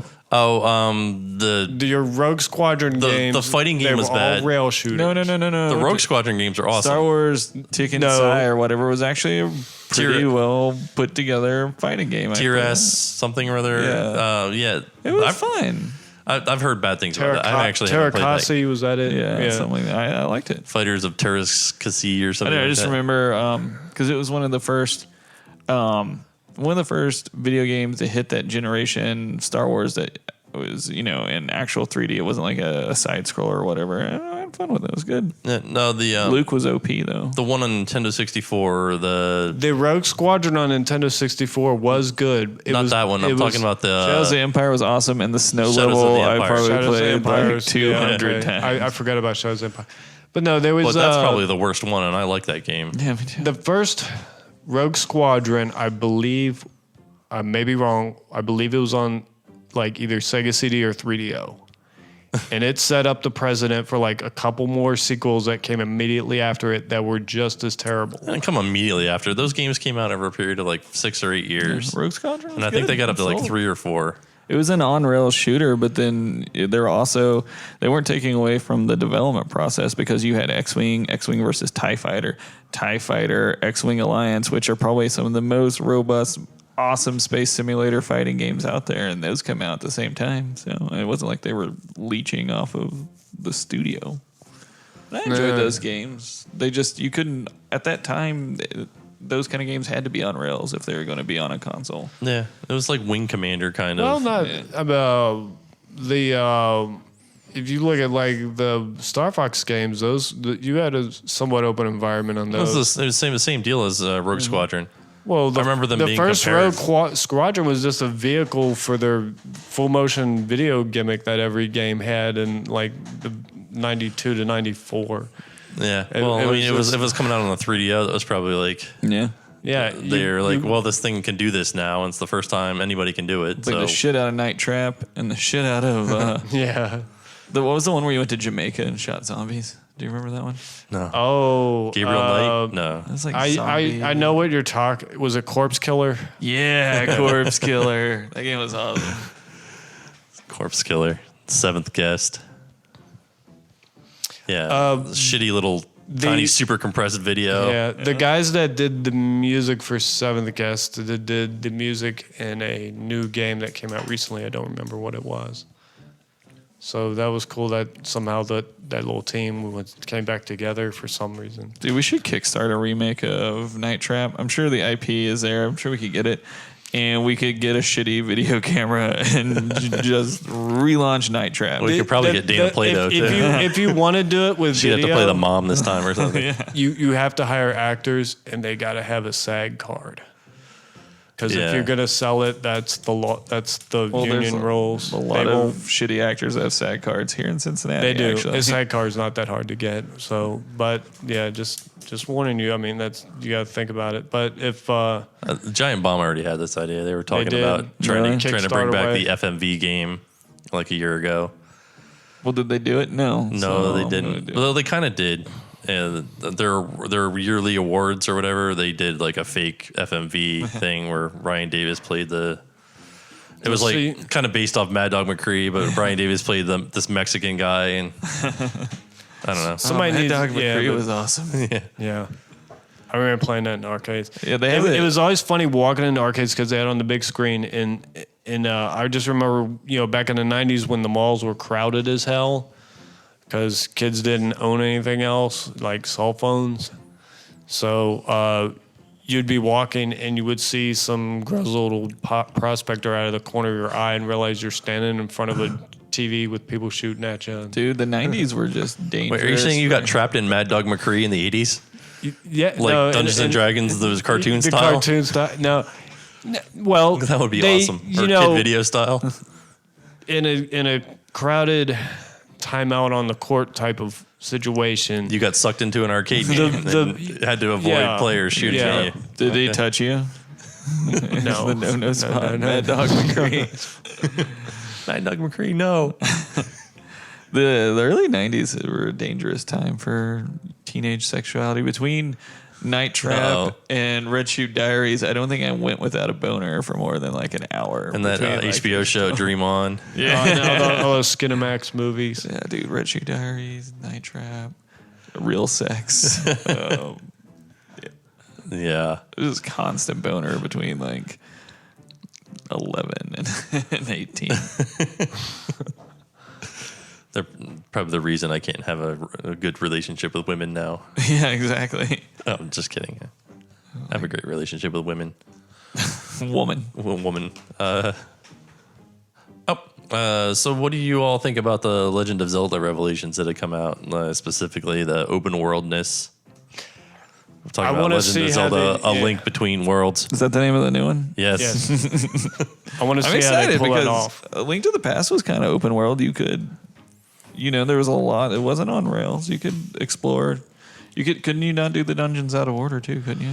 No, Yeah, I think that only happened after he grew up. I mean, after you passed the Temple of Time at a certain point, because You're thinking of Ocarina go back Time, and do, aren't you? Yeah, what did he say? Link Between Link to the Past.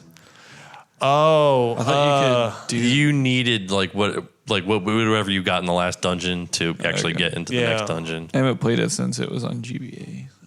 Yeah, but it's pretty much always been that way, except for the very first one was kind of open world. No, I'm excited. I don't know how I feel about them saying that the 2DS fucked with the development process. That's kind of annoying. Yeah, because apparently it used to be that you had to have 3D to beat some of the puzzles, which I'm not sure how that would work, but I don't know. Probably some elevation issue. I don't know. I don't know how. I think it. Well, when I read the article, it said that in 3D the puzzle elements were a lot more, I guess, apparent. I don't know. Right? Yeah, it's easier to figure out the puzzles if you have 3D. And I throw it to them that they always try to throw in. They always try to make They try to make use of the microphone, the DS stylus. yeah, they go all out. Yeah, It's annoying, but I see why they do it. maybe we'll get Pole's voice in this game that function with a microphone. Well, just maybe a little insight. I remember Super Mario 3D Land. There's a couple spots that I think are like bonus levels, and it's the way the perspective is. The screen will actually rotate around the stage real quick when you first enter to show you what's behind certain walls, because of the 3D effect of the screen. You can't see them. So maybe there's something like that in the Link Between Worlds, that they had to go back and kind of maybe add little, some kind of little visual cues or hints, for the reduced depth. Which kind of sounds upsetting to me, which means they were originally planning to go all out with the game as far as having some, really good visuals that make use of the hardware. Yeah, and he said the 3D is better than it is in any other of the other games because they're running at 60 frames per second. Good. Yeah, I'm really excited about that. Yeah, which Makes sense why some of the games run at 60 frames per second and some run at 30. I never thought about that. I just wonder when the call came down from Nintendo and they're like, "Hey, let's stop doing so much 3D." Because in Pokemon, the only the battles are in 3D. The overworld map, like 90% of the game. They must have been like, "You're making what? What is it? What? 2DS? What the fuck is that?" All right. God. Yeah. I don't know. It seems to be selling well though. The 2DS. Yeah, I was actually thinking about buying one, bring it in, and playing Smashing with it. Yeah, on we'll camera. get, like, play with it or whatever. But I'm like that. I don't want to fucking buy one. I'll wait for the 2DS XL, which is inevitable. Then I'll get that one. Yeah, we need. Did anybody like look into contacting people about getting review copies of stuff? Probably better off. Yeah, we'll To get on podcast that. conversation. Yeah. Sorry. Yeah, Well, all right, guys. We got anything else? got tons of stuff. Sweet. Let's go on. Power through it. Arthur. My voice it can take it. But I'm just seriously the only thing I can think about is fucking Indian food right now. You want to take a break? So good. No. We can take a break. My ass kind of hurts. No. We get through it because after I eat Indian food, I'm gonna go to sleep. You don't want that. I've on. forgotten half the stories I want to talk about. It's been so long. Chocobo Racing 3D got canceled. Yeah, I heard that. That's not a shame. Yeah, I'm not missing I anything. don't know. I was kind of looking forward to that. Are you serious? Yeah. I don't even think I played any of them. That was kind of my favorite part of Final Fantasy VII was doing all the Chocobo Racing stuff. In 7, yeah. It's weird because I played that because there was a necessary item you got from it, and I played it so often to practice to get that item. I got good at it in the game. And then I remember when the actual Chocobo, the first one, came out on PlayStation 1. Yeah. I didn't buy it, but I think it might have been on a demo disc, or maybe I played it from somebody. And I wasn't that interested in it. It didn't have the same, because it wasn't like, I didn't have the urge to beat, to be, first the S-class #1 bird after all the races. I was like, I'm play second, who cares? And so. That was pretty close to when Final Fantasy VII had just come out, right, though?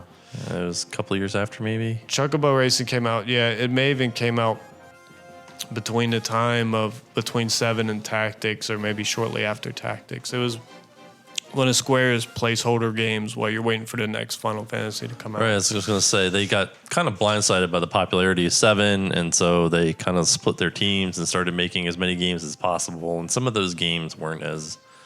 And I remember it took to forever snuff. for 8 to come out, and when 8 finally came out, it was amazingly...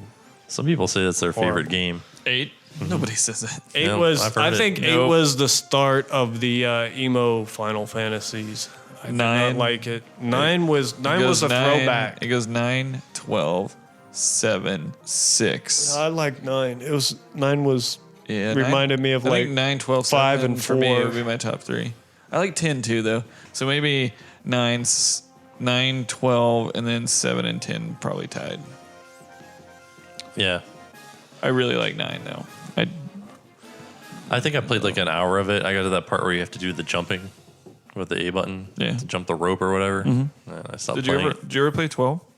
No, I have 12 12 is upstairs. amazing. I don't have a working PS2. Yeah, I was really when 13 came out.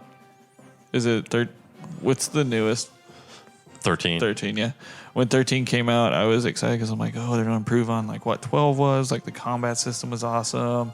The visuals, like the world was awesome. I was like, holy shit, they just took 20 steps back.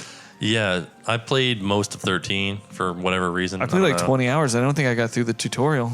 Yeah, it's super long. It's like 8 hours long. I think I played like 60 hours of it, and I was like, I'm done. I'm not playing this anymore. It's not that bad. The worst part about it is that everything's super linear. There's like one part in the middle of the game where it's not linear anymore, and then it goes back to being like, go from point A to point B. Well, my problem with it is the characters were uninteresting. I couldn't get attached to any of the characters. The story wasn't very good. Like Final Fantasy X is pretty linear, but the characters I really liked. The story I thought was kind of cool. I didn't like the characters in 10.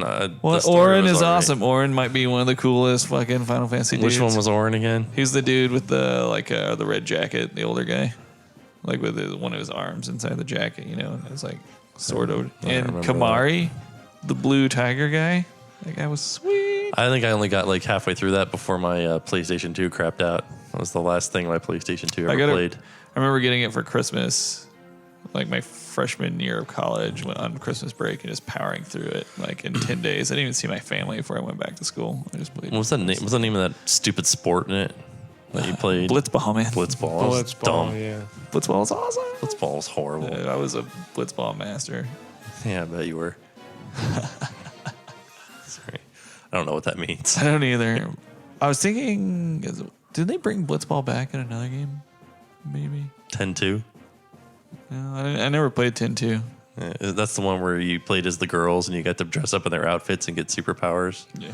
Their pop idol outfits. Yeah, I didn't do that. Yeah. Anyway, I think that's more tension than Final Fantasy the series deserves right now from us. 12 and 9. Man. Did you guys watch that 17-minute walkthrough of the beginning of Arkham Origins? No, I don't want spoilers on it, so I didn't watch it. It's the very beginning of the game. You're going to play it anyway. The game's probably done. I really like last game. I just want to get the most out of it, dude. All right. It was pretty good. You're missing out. You can tell me about it. I just don't want to watch it. I'm gonna spoil it for you. I mean, the game comes out in 4 days. I don't want to watch the first 17 minutes. Yeah. Well, I'm probably not gonna buy it right away, so that's why I was interested in it. Did you guys watch that video about the Steam controller? I watched the guy play. Like he played all the different games using the Steam controller. It all looked pretty good. I agree with you. The only one that looked kind of like annoying was the Civ one, just because you're probably just like fingering the bottom of the controller to scroll across the fucking. Yeah. But everything else looked nice though. Looked fun. Yeah. It still looked better than trying to play with a controller too. Yeah, the Portal 2 gameplay, the dude was on it. It looked pretty, seamless, intuitive. Yeah. Watching it, I couldn't tell that he wasn't not using a mouse. I wonder what happens when that thing gets greasy and gross, like after you played for like 40 hours or something. It might Maybe you can play it with gloves on or something. put on my gaming gloves. I know. I have like my 3DS, like the D-pad gets kind of greasy, and I have that little micro cloth I'll take across of it. It takes care of it. Did you take your rock cards home, Jay? No, those aren't. Well, they're not mine because mine's in my Mine are backpack. stored in. I don't think we ever talked about those on the podcast, did we? Go on. You got Bill Bruford from Yes. What? Dude, he drums for King Crimson too. Good. Cut out this silence. Hulu Plus is out for the 3DS. Yeah, I haven't even watched Netflix on my 3DS. I just feel like I'll probably just play games on it. Yeah. If I'm laying in bed, like I'd rather watch it on my laptop. You know what I mean? Sometimes I'll set Cordelia up with Netflix if I'm doing something on the computer. Oh, I'm not a 4-year-old man. Can we podcast from the camp out? Yeah, we could. I mean, we could bring the recorder up there. And Yeah. So, Matthew lives in an area where, for whatever fucking reason, if you want your kid to go to the school, a decent school. We have this school is like 2 feet from your house. He has to literally camp 10 days straight, have a representative on the grounds 24 hours a day for a chance. Is it even like if you're there for 10 days, you're going to get in. They only have a certain amount of open slots every year to get. This is preschool, mind you. Right. Like, and we're only doing this for preschool. I'm not one of those parents that's like, my daughter has to go to the finest preschool. But no, to get into the kindergarten, you have to get into the preschool. It's way easier to get into the preschool. So you have to wait in line for 10 days to get into the preschool so that your daughter or kid can have a chance to get into. It's like Survivor. Yeah. Like, see who like. And it's in fucking November. They do it like in the fucking spring. Right. It's November 10th through the 20th. Do they have like a guy that's out there and checks all the time? I don't understand. It's kind of like Lord of the Flies government. It's governed by the first parents that get there.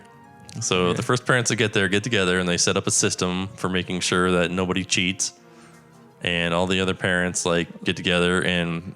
I'm more interested in this ever than I have been now. Because Matt, we could get there first and we could make the fucking rules. Then we should just like martial go there law. now. No, yeah. Like you come in and like I pat you down. Like if you want to stay here, you have to give me half of your food. Midnight raids where I crash your tent and like get the fuck out of here. Yeah, and it's a bunch of like hoity-toity suburban parents. So like we were thinking like maybe if we like set up like a huge sound system and like blast Slayer all night, and like we get a bunch of people on like get rid of some of the competition, dirt bikes and hockey masks to raid the camp every night. Just like ride around them constantly. If you don't want to get raided, you had to pay your dues. It would be like Barter Town and set up, who runs Barter Town? Matt Maynard. Matt Maynard's Master Blaster. And the worst part about the whole thing is that the school used to be in our district, and then I can see it from here. It's not technically in our district. It crosses the imaginary line where it's no longer in Coreyville. It's in Fairview. Dumbest shit I've ever heard. So, and then it suddenly one day or 1 year became like the top performing school in Cincinnati, and so the rich people are like, oh. I want that in my neighborhood. Isn't it all in German? Don't they? So they shut down the school in my neighborhood and opened it up in their neighborhood. Yeah. Isn't it in German too? I don't understand that. All the curriculum is in German. So how does that fucking work? Your daughter doesn't speak German, man. Kids, I went to a private school when I was little where. Do they learn English? Where the kids all learn Japanese, Spanish, German, Chinese. They learn like 5 or 6 in Latin. They learned like 5 or 6 different languages, and they all spoke them like pretty fluently. That's weird. Kids pick up languages like that. Yeah, and in fact, I've heard I've heard America is really the only country now where schools aren't, at least if not required, encouraged to have bilingual. No, we go to other countries and teach them in English. Yeah, they're fucking America. They learn our language, okay? Right. They learn our language. You don't see French schools in Korea. No, you go to Korea and teach them fucking English. But it's supposed to be good for early childhood brain development or something for them to learn it. Well, I think we should go. We should definitely get there first. We'll set up the government, have some kind of trials, like maybe like a gladiator ring to see if you could stay. We should have nightly combat. Exactly. Get some jousting going on. And we get to pick who. Yeah. You fight him, and then we have like some rabid dogs on leashes, and we get like a tire iron and I don't know what crowbar or whatever they can fight. Maybe like trash can lid. Old rich dudes with monocles fighting each other in the mud, blood. That would be great. We should do that. Yeah, that'd be good. Pardon me. Do you have any Grey Poupon? Pardon me, do you have any morphine for the giant crowbar wound I just took to my chest? Speaking of battle wounds, I have a visible scar on my face for those that are listeners and not viewers, where I was mauled by my cat the other day. Oh, mad at you for leaving him on vacation. No, he crawled up in bed to do his usual cuddling, and dominating. usually he'll stay by your feet at the foot of the bed. But something spooked him, and he sprung up and just, when a cat's scared, they just kind of hop in a random direction. And, well, he came down on my face. And came on your face? He landed after falling from his jump, where he got scared. Somebody dropped something on the floor, and he thought the world was coming after him or something, and flung into a fury of like claws, and so yeah. My cat has like a fucked up eye, and we don't know what happened to him. It's all like puffy and bloody. Syphilis. I think I make one. Actually, we looked it up on the internet, and it might be cat herpes. Oh wow! So. Does cat herpes turn into people herpes? I don't know. I didn't say that on the internet. That would be the first thing you should look up. You find out before you invite friends over. Right, your cat fucking has herpes. You don't want to know if it can't give you herpes. We already have herpes. So. No, fair enough. Your children, Matt. Your children. We all have herpes. They were born with it. I don't remember what I was gonna say. Yeah. So, anyways, I decided I'm gonna get him declawed. Really? No, don't I- get him declawed. That's No, cruel. That's cruel, man. You know, you can get the little before caps you put on their claws. Hurts somebody caps. He already eats off his. Why don't you get him, He get him sheds kitty his plastic fingernails. surgery and dress him up in little sweaters too while you're at it? What you need to do is dominate him. Dominate him once, and he will never scratch you again. can't- You have to assert your domination. He thinks that he's works the for master. dogs. That doesn't work for cat. It'll work. If you beat a Get a cat, wet you Q-tip. just turn them mean. You can't do the cat like that. They don't. You don't have beat that them, but you behavior. scare the crap out of them. Right. And then they fear you. You know, you have to make the cat. That's fear that's you. why that's needs to why he love you got out of to fear, it. not He was respect. it was the fear. If something spooked him in the first place, that was wrong. He's scared of. He's a scaredy cat. He's scared of everything, and when he gets scared, he throws his claws out. Well, he needs to know that you dominate him, and if there's something that's going to hurt him, you'll take care of him because he's your bitch. You should look out for your bitch. You should come over and dominate my cat for me. When you get the cat, you get the claws too. Everybody knows that. You can't just take away the claws because it's convenient for you. You know how bad it's it would not be if convenient somebody for- ripped out your fingernails? Like, that would be awful. Cats use their claws for so many Look, things. he's other a than clawing your trooper. face. Somebody ripped off his leg. Now you're gonna rip out his claws? His claws would be. They ripped fine. off his leg. He deserves his claws. Yeah, all he man. knows is he went to the vet and he came away with with one less leg. And now you're going to take him to the vet again, and he's Yeah. going to come out with less claws. It's just the front ones. He never scratched anybody with the back ones. Yet, You should remove his teeth too. So if he bites you next time, he won't hurt. He bit me once when his kitten Get his teeth are teeth like removed. syringe sabers. They're like super sharp. Oh, I know. And this was before I learned about cat behavior, and I got so pissed off I was like, I'm gonna bite him back and show him how he feels. And I actually bit my cat and came away with a mouthful of fur. And I'm also allergic to cats, so it made me very sick. I've done that before. Yeah. You It's just bit a it's cat just it's before? just one of those Why man. the fuck are you It's- guys it's biting like- cats? it's like- Do not bite cats. Anybody listening, do not bite your It's fucking just like cat. that man bite 'em anger. hard. You get mad at some for no reason. The same reason Just you know you nibbled on his shoulder throw a a little bit. controller through a wall. You're just like, "Argh, get Why you would back, you bite you a bastard. cat? Why would no? I don't even. Because I'm if, too if tired he to hurts talk you about and this. you're in the throes of pain, you just You do don't it. Your bite it. animal You don't instinct. pick it up and bite it like a fucking. You pick it hot up by the dog. scruff of the neck and you bite it on the scruff. No. I was just like, you bastard. Well, I didn't want to because if you do anything else to it, you're going to break its neck. It's not like it can Where do you stand come up. from? Where you bite cats or break their neck? That's the two fucking choices you have. I either have to bite it with my teeth or break its neck. Just slap it on the ass and it'll run away. Well, I'm saying you can hit a dog with a newspaper. If you try to hit a cat, you're going to injure it, or he's going to go on attack. So the mode next and logical fuck you step up. is to pick it up and bite it Or break its neck. or break its neck. Yeah, so either way. Oh god, dude, never bite your cat. I hope to God your cat keeps its claws so you can't bite it. That's probably why his face is fucked up. He was biting his cat and No, fucking no. clawed the shit out of him. I did it once. He clawed me then, and he dug the claw into like my collarbone. It's like the most sorest place you want to get like teeth or claws, and you know when you're in anger, Where on you're the just cat? like, "Grr." Where on the cat did you bite it? I think like around the scruff of his neck or somewhere along his spine or something, you know, somewhere.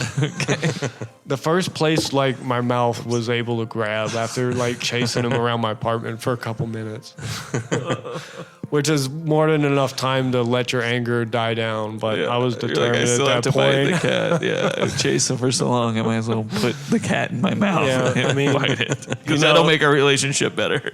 And so somehow we got to like, you know, appease our PETA listeners out there. You know, We can't put I this did it. episode I did on it. Reddit. I did it for a good cause. You know, I actually saved a spotted owl by doing it somehow, and we'll explain in a later episode. Okay. So it wasn't animal abuse by any means. You know, I've saved this cat's life about 6 times over already. So I think I've done my share for Mother Nature. It's okay. On that note, have we got anything else? Just the last thing, Yoshi's Cookies being yanked from the Wii Virtual Console. Wonder why that is. It's because the developer, it wasn't a Nintendo. It was like it had a third-party developer. Oh, is it? I guess It was like, by Bulletproof Software, Oh, okay. and the license expired. Oh. So that's gone. The new Vita is going to switch from the proprietary charging cable to the micro USB. Yay for that. God, if everything was micro USB, my life would be so easy. That's what I'm saying. Everything should do that. Yeah. Nintendo 3DS as well. And Nintendo's discounting furbished 3DS systems. Actually, for me, it would make the 3DS cheaper in my mind because you wouldn't necessarily have to bundle a power cable. You know what I mean? Right. In this day and age, like if you're not an iPhone user, you got a micro USB. You know, it would just make it easier. I think. I do wish the micro USB were a little more kind of durable. Yeah. I've had chargers that go flimsy after a while. But the last thing you said here, I don't know if everybody caught that. Nintendo is selling refurbished 3DSs. They're discounting. They've been selling them for a while. Yeah, you can get them on their website, but So they're online price only. up. I did not know that. Yeah. And Does that go for all their systems or just 3DSs? yeah, all their systems. I think you can buy refurbished Wii U's. Wow. I believe I saw that on their site. And Yeah. you can also buy a charging cradle for your 3DS XL from their site, which you can't buy anywhere else. I thought we have that. I thought that came with the 3DS. No, it comes with the 3DS, not the XL. Oh. The XL obviously doesn't fit the 3DS one. So The charging cradle didn't do anything, no. Really? it I mean, lets it you just saved you from plugging in a charger. right. Which, I mean, it's a lot easier to just I throw it out. mostly like play mine in bed. So if I had a cradle on my Okay, nightstand, it right, would be nice because I could right. just Yeah. pop it on there when I'm done at night. But now I have to get up and find the cord. And Yeah, usually I just kind of fall asleep with it open because I'm too tired by the time I'm done with it to put it away, get up and plug it in. I mean, it's by no means a necessity, but it would be nice to have. That's nice, yeah. Yeah, so that is it, I think. We just, We'll tune in next week. I'm gonna have my first impressions of Arkham Origins. we also got another 5-star review on iTunes. Yeah, if you're listening, pop on iTunes. Yep. I mean, we would have at least 3 if we were liars and did it ourselves, but we're not. So we did the right thing. We didn't give ourselves 5-star reviews. So we're leaving that up to you. We probably should because we still don't have an average rating. Yeah, maybe after this one we'll do that and we'll break our. But it was by Still Too Big gave us the review. Thanks a lot, Still Too Big. You're awesome. Yeah. What does the review say? It says, this podcast saves me all kinds of time. Instead of trying to figure out if games are good, I listen to 3 gamers nerd out and give real opinions. So we're glad to be able to help you out. I'm so sorry you take gaming advice from us. Honestly, thank you for the review. I'm so sorry. Yeah. We play like the most eclectic mix of fucking games. Maybe, Yeah. maybe I haven't played a non-Pokemon game in like half a year. Yeah. So that's it, I think, for the Nintendo Dreamcast. Yeah. Thanks for tuning in. Thank you. Next week will be episode 8. We're gonna try to kick it in. Sorry about the lull in episodes. We will try to do this on the regular more often. And hopefully next Monday I can hit you with my impressions of Arkham Origins. I think I'll pick it up Friday. Word. All right, guys. Goodbye. Peace. Bye.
call it. But yeah, well, we should do Weekend at Bernie's 4 Dead Rising. All right, let's do it. I don't even remember what episode we are. Is it 7? I think we're episode 7. Yeah, we should do something special for episode 10, right? $39.99. I'll bring in some like donuts or something. So we can eat donuts on the air. Our listeners will love that. Like I get us a tribute. cake. Can put together a best of episode. Best of. It'd be really short, I think. I talked to Danny at the game store. I saw him last week. Yeah. He's like, I haven't listened to your podcast in a long time. Like, well, is it because I never answered your email? He's like, no. But oh, sweet. I told him that we talked a M&L. little bit about him, so I think he's gonna try to listen again. Cool. I think we might have lost our only listener. God damn it. We definitely have other listeners. We could be. This could be Nintendo Dreamcast Podcast, Episode 7, Weekend at Bernie's 4, Dead Rising, or Welcome Back, Danny. Right. All right, so you know what we're talking about? Sure. Well, let's start us off, man. Well, let's. Can you turn down the music just a little bit? Yeah, I'll turn it down a little bit. It's not as loud on the final. Like I don't know if you noticed on the last one. Yeah, it's just really loud in my ear right now. I don't know how to mess with that. We need a Vincent Price intro. Yeah. I could probably find something. I'm just I'm wonder trading all through this podcast to try to get cool shit. Vincent Price, super gay. Let's see what that brings up. Let's go to videos, and then there's probably a video of super gay. Nope,